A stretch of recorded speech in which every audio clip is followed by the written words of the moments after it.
ಆಂಧ್ರಪ್ರದೇಶ ಜನಸಂಖ್ಯೆ ಹೆಚ್ಚಿಸೋದಕ್ಕೆ ಮುಖ್ಯಮಂತ್ರಿ ಚಂದ್ರಬಾಬು ನಾಯ್ಡು ಹೆಚ್ಚೆಚ್ಚು ಮಕ್ಕಳನ್ನ ಹೆರುವಂತೆ ನಾಡಲ್ಲಿ ಜನರಿಗೆ ಮನವಿ ಮಾಡ್ತಾನೆ ಬಂದಿದ್ದಾರೆ. ಎರಡನೇ ಮಗು ಮಾಡಿಕೊಳ್ಳೋರಿಗೆ 25,000 ಪ್ರೋತ್ಸಾಹ ಧನ ಈಗಾಗಲೇ ಘೋಷಣೆ ಮಾಡಿರೋದಾಗಿದೆ. ಈಗ ಮೂರನೇ ಮಗುವಿಗೆ 30,000 ಮತ್ತೆ ನಾಲ್ಕನೇ ಮಗುವಿಗೆ 40,000 ಪ್ರೋತ್ಸಾಹ ಧನ ನೀಡೋ ಕುರಿತು ಗಂಭೀರವಾಗಿ ಚಿಂತನೆ ನಡೆಸ್ತಾ ಇರೋದಾಗಿ ಹೇಳಿದ್ದಾರೆ. ಈ ಕುರಿತು ಚಂದ್ರಬಾಬು ನಾಯ್ಡು ಅವರ ಹೇಳಿಕೆಗಳು ಇದೀಗ ದೇಶದ ಗಮನ ಸೆಳೆದಿದೆ. ಆಂಧ್ರಪ್ರದೇಶದಲ್ಲಿ ಜನಸಂಖ್ಯಾ ಕುಸಿತದ ಪ್ರವೃತ್ತಿಯನ್ನ ಹಿಮ್ಮೆಟ್ಟಿಸುವ ಪ್ರಯತ್ನಗಳ ಭಾಗವಾಗಿ ಮುಖ್ಯಮಂತ್ರಿ ಚಂದ್ರಬಾಬು ನಾಯ್ಡು ಅವರು ಮತ್ತಷ್ಟು ಹೊಸ ಯೋಜನೆಗಳನ್ನ ಘೋಷಣೆ ಮಾಡಿದ್ದಾರೆ. ಮೂರನೇ ಮಗುವಿನ ಜನನಕ್ಕೆ 30,000 ರೂಪಾಯಿ ಮತ್ತೆ ನಾಲ್ಕನೇ ಮಗುವಿಗೆ 40,000 ರೂಪಾಯಿ ಆರ್ಥಿಕ ಪ್ರೋತ್ಸಾಹ ಧನವನ್ನ ನಾಯ್ಡು ಘೋಷಿಸಿದ್ದಾರೆ. ಶ್ರೀಕಾಕುಳಂ ಜಿಲ್ಲೆಯ ನರಸನ್ನಪೇಟೆಯಲ್ಲಿ ನಡೆದ ಸಾರ್ವಜನಿಕ ಸಭೆಯನ್ನ ಉದ್ದೇಶಿಸಿ ಮಾತನಾಡಿದ ಚಂದ್ರಬಾಬು ನಾಯ್ಡು, ಸರ್ಕಾರದ ಈ ನಿರ್ಧಾರ ಪ್ರಾಥಮಿಕ ಹಂತದಲ್ಲಿದ್ದು 1 ತಿಂಗಳ ಒಳಗಾಗಿ ಹೆಚ್ಚಿನ ವಿವರಗಳನ್ನು ಪ್ರಕಟಿಸ್ತೀವಿ ಅಂತ ಹೇಳಿದ್ದಾರೆ. ಹೆಚ್ಚು ಮಕ್ಕಳನ್ನ ಹೆರುವಂತೆ ಟಿಡಿಪಿ ನಾಯಕರ ಕರೆ ಬೆನ್ನಲ್ಲೇ ಆಂಧ್ರ ಸಿಎಂ ಮತ್ತೊಂದು ಘೋಷಣೆ ಹೊರಡಿಸಿರೋದು ಇಲ್ಲಿ ಗಮನಿಸಬಹುದು. ನಾನು ಹೊಸ ನಿರ್ಧಾರ ತಗೊಂಡಿದ್ದೇನೆ. ಮೂರನೇ ಮಗು ಜನಿಸಿದ ತಕ್ಷಣ ನಾವು 30,000 ರೂಪಾಯಿ ಮತ್ತೆ ನಾಲ್ಕನೇ ಮಗುವಿಗೆ 40,000 ರೂಪಾಯಿ ನೀಡ್ತೀವಿ. ಇದು ಸರಿಯಾದ ನಿರ್ಧಾರ ಅಲ್ವಾ ಅಂತ ಚಂದ್ರಬಾಬು ನಾಯ್ಡು ಅವರು ಸ್ವರ್ಣ ಆಂಧ್ರ ಸ್ವಚ್ಛ ಆಂಧ್ರ ಸ್ವಚ್ಛತಾ ಕಾರ್ಯಕ್ರಮದ ಜನರನ್ನ ಉದ್ದೇಶಿಸಿ ಪ್ರಶ್ನೆ ಮಾಡ್ತಾರೆ.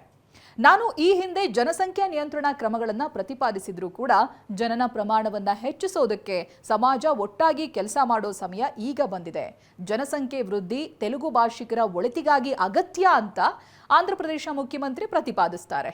ಮುಖ್ಯಮಂತ್ರಿ ಚಂದ್ರಬಾಬು ನಾಯ್ಡು ನೇತೃತ್ವದ ಆಂಧ್ರಪ್ರದೇಶ ಸರ್ಕಾರ ಈ ಹಿಂದೆ ಎರಡನೇ ಮಗುವಿನ ಜನನಕ್ಕೆ 25,000 ರೂಪಾಯಿ ಪ್ರೋತ್ಸಾಹ ಧನ ನೀಡುವುದಾಗಿ ಘೋಷಿಸಿತ್ತು. ಇದೀಗ ಮೂರನೇ ಮತ್ತೆ ನಾಲ್ಕನೇ ಮಗುವಿನ ಜನನಕ್ಕೂ ಪ್ರೋತ್ಸಾಹ ಧನ ನೀಡೋದಕ್ಕೆ ಸಜ್ಜಾಗಿದೆ.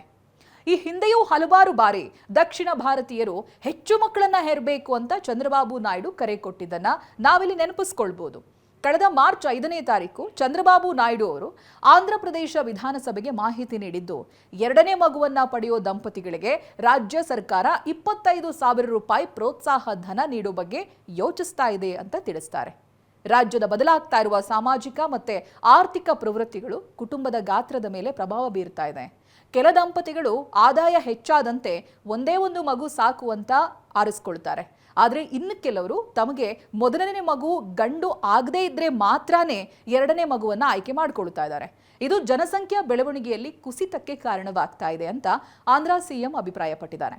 ಹಲವಾರು ದೇಶಗಳಲ್ಲಿ ಕ್ಷೀಣಿಸ್ತಾ ಇರುವಂತಹ ಜನಸಂಖ್ಯೆ ಮತ್ತೆ ವಯಸ್ಸಾದ ಸಮಾಜಗಳು ಆರ್ಥಿಕ ಬೆಳವಣಿಗೆಗೆ ಹಾನಿಯುಂಟು ಮಾಡಿವೆ ಅನ್ನೋದು ಚಂದ್ರಬಾಬು ನಾಯ್ಡು ಅವರ ಎಚ್ಚರಿಕೆ.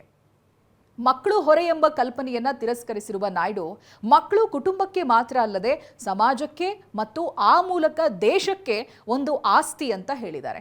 ಅಲ್ಲದೆ ತಮ್ಮ ಈ ಅಭಿಪ್ರಾಯವನ್ನ ಸತ್ಯ ಮಾಡಿ ತೋರಿಸುವುದಾಗಿಯೂ ಆಂಧ್ರಪ್ರದೇಶ ಮುಖ್ಯಮಂತ್ರಿ ಘೋಷಿಸಿದ್ದಾರೆ.